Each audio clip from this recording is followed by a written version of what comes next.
What is this Yemen? Has it been visited by aliens that are super proficient in the arts of war? What is it that makes the Yemenis so incredibly tenacious, brave, and accurate in their fire?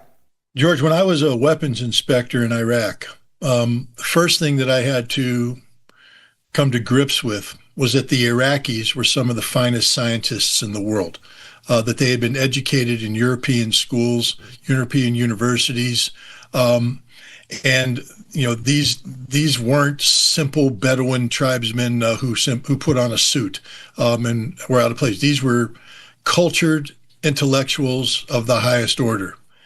And the next thing I learned is that the Iraqis, in many ways, looked to the Yemeni for guidance on certain technical issues. For instance, the Yemeni had the SS-21 Tochka missile. The Iraqis borrowed a missile, SS-21, from the Yemenis to reverse engineer it, and were in coordination with the Yemenis about the complexities of guidance and control. And this is in the 1990s, early 1990s. Wow. And it always struck me. I'm like, wait a minute, this is Yemen. These guys wear sandals, and they have, they wear dish rags around their heads. And I mean, I'm being very racist right now. A knife, and they have the belt. curved knife. And it's a cool looking knife. But I mean, come on, man. This is the modern world we're talking about. And the Iraqis, whenever they spoke of the Yemeni, always spoke in the highest degree, not only about their technical proficiencies, but, and I'll give another war story. We were trying to get, during the Gulf War, we were trying to get the Saudis to redeploy troops to the Kuwaiti border. After all, Iraq invaded Kuwait, and we were concerned about the Saudis moving down into the eastern provinces. And we're like, why aren't you moving your forces? And the Saudis said, we ain't moving any forces off the Yemeni border. Those guys are crazy. And if they come over the border, they could take Riyadh. And I'm like, wait a minute, these are just guys who wear sandals and wear dish rags, and they got a knife. Why are you worried about them? The Yemeni have been misunderstood by the West forever.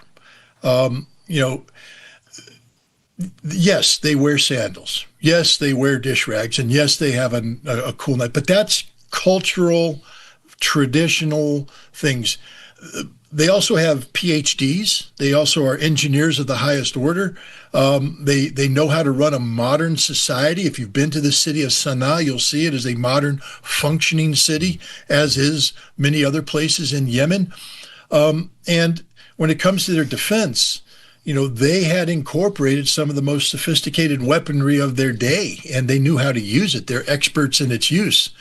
And when it came time to modifying the weapons that they had, these Scud missiles that they had, converting them into longer range missiles with greater capabilities, not only were they capable of doing this on their own, but when provided the opportunity to receive assistance from Iran, were able to rapidly assimilate the complexities of the engineering the Iranians were speaking of and adapt it to their indigenous manufacturing base, which is quite sophisticated.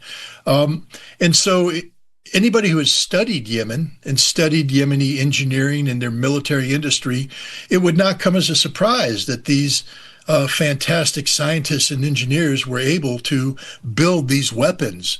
But for people who continue to be bound by the prejudice of their ignorance, you wake up one morning to find a Yemeni missile puncturing your ship in the Red Sea, wondering how the hell this happened.